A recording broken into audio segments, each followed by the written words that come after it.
Hey everyone!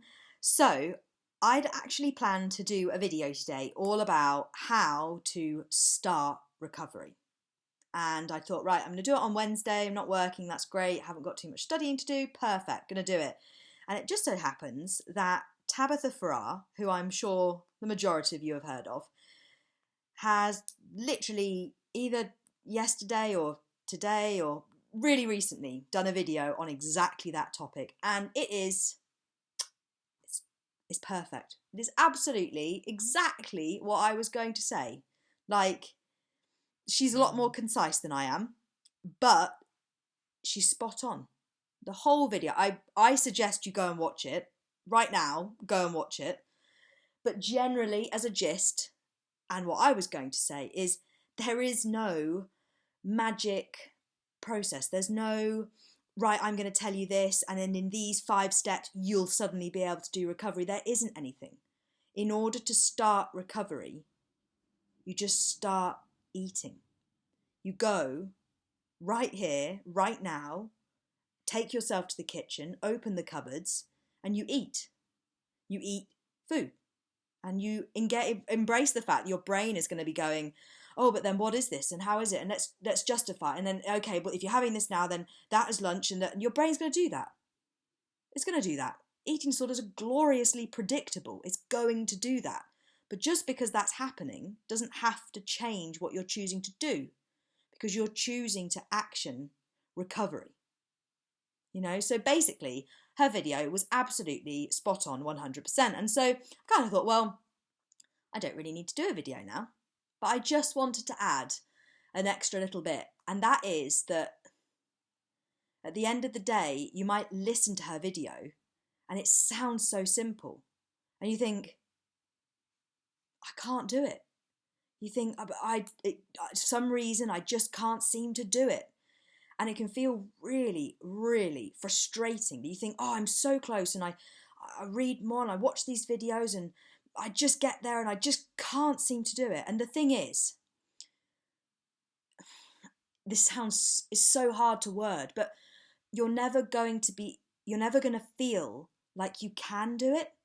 You just do it, even though you can't. And it's kind of a bit like she's talking about, where she gives that swimming pool analogy. You're stood on the side of the pool. It's not like there's that light bulb moment of, oh, I can jump into the pool, and then you jump. That's not what happens.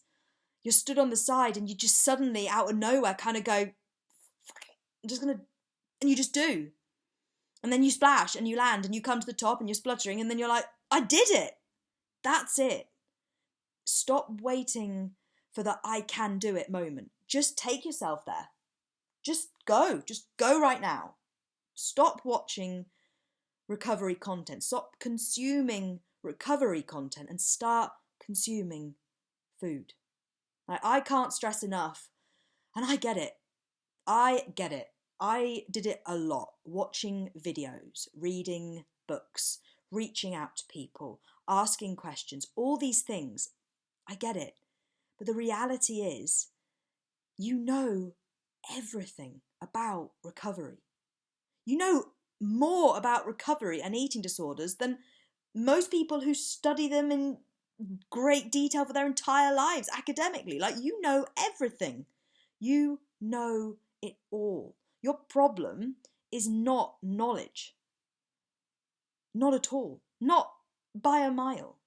And also, you have the ability to go and do it. If you can say to me that you have got a kitchen that's got food in it, or a shop that you're able to go and buy stuff from, you have everything you need. I know Becky as well. Becky Freestone did a video where the things you need for recovery. And as she says, this is a very simplistic approach, but at its very, very core, the things you need for recovery are a seat, some food, a mouth, and some hands. I was about to say some mouths. Multiple mouths would be useful in recovery. But no, just one mouth and a couple of hands. They're what you need. Like, your problem is not your knowledge. It's not the support that you've got, because that's the other thing. You could have the best support in the world. Now, don't get me wrong.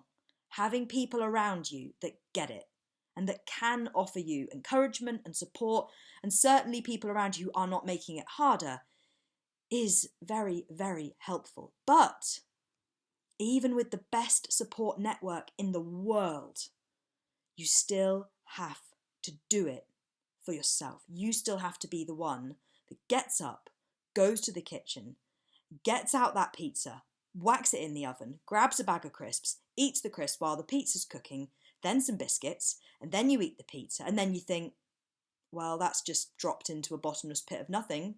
Let's go. And oh, wait, no, there's nothing but really tragic looking food in my house. I need to go to a shop. And only you can be the one that goes to shop. Yes, you can reach out to people and say, would you just come with me? Because I find it hard, and actually it'd be really helpful if I'm going and if you see me picking things up, just be like, come on, buy it. But if you don't have that, you have everything you need to go and do it. You have to want it. Your problem at the end of the day is not the knowledge, it's not the access, not the environment. The problem is the fear. That's the thing. You may well find that you have, so for example, I know this is something I did a lot. I'd be out with my dogs and I'd have all this energy, this fire. I'd be like, nah, that's it. When I get home, I'm doing it. I am doing it. I'm going into that kitchen and I'm just eating exactly what I want and breaking all these stupid rules. And I remember this from my quitting quasi stage. Like, I just think, I'm done. I am committing to this all the way. Full recovery. No more tiptoeing and toe dipping and ugh. No. And I'd have all this fire and all this energy. And I'd be like, yes, I know it all. I'm great. I'd get to the kitchen or to wherever it happened to be. And suddenly it was like, it's gone. That urge, that fire, that motivation, it's gone. And in that moment, I'd open a cupboard, look, oh, do I close the cupboard, open the fridge, maybe not that. Open another cupboard, and by that stage, then the eating sort of started to creep in. It's going, oh, but if you have that cereal now, then you know what you're going to have at dessert, because you had cake yesterday, so you cake today, and then if you have yogurt and cereal, and then that if you have that now, then that. And I know that I just know that there is almost certainly at least one person who can listen to that and relate to that. And basically, in that situation, that's never going to change. That moment where you're opening cupboards and shutting cupboards and it suddenly feels overwhelming, like you can't do it, that is because of your fear. That is because of your fear. And it's almost like a carrot on a stick thing, and in that moment, eating disorder's like, oh, go and watch a video, go and read it, and all these different things. And it's like recovery's this carrot dangling on a stick just in front, and you always feel like you're nearly there, you're so close to jumping and letting go, and like Tabitha said, that pool analogy, you're so close to just doing it, but you don't feel like you can. Actually, in the moment, it doesn't matter if you don't feel like you can, you just do. Irrelevant of how you feel and if you're motivated and if you think that you have it, and when your brain starts to then run ahead and say, well, but if you do this now, then what's going to happen? Like, disengage. I'm in recovery. I trust my body. I do not want to live with an eating disorder for the rest of my life. And do it. So yeah, basically, go to your kitchen. Watch that video by all means. But remember, consuming recovery content is only as useful as if it's actually backed up in recovery action. Like you just sitting and watching those videos and feeling like you're right on the edge of doing it. It's just not going to cut it. Nothing will change. There is no video, no moment that's going to make it easier to do it. There's recovery content that's going to fire you up. It's going to get you going. It's going to get you marching to that kitchen faster.